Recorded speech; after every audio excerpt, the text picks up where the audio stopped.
Welcome back to Andy's Guides. In today's video, we are going to show you how to remove grid lines in Google Sheets. Let's begin. Now, the first thing that you need to do is to log in using your credentials. If this is your first time with Google Sheets, I want you to click the sign up option. And from here, just follow the on-screen instructions and you're good to go.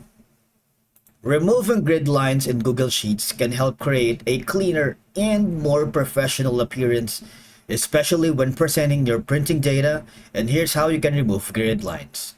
Right now, for example, you're working with a very cluttered worksheet here, and you want to maybe make it a little bit aesthetically presentable data. All you're gonna do is go to your view option here and go to the show.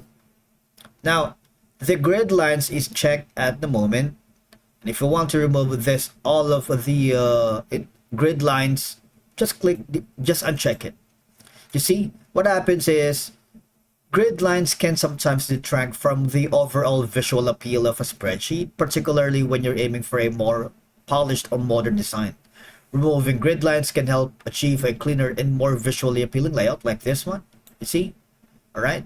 This is very important. For example, if you create a new tab and you want to create a graphs, dashboards within Google Sheets, removing grid lines can provide a seamless, unobstructed view of the data visualizations.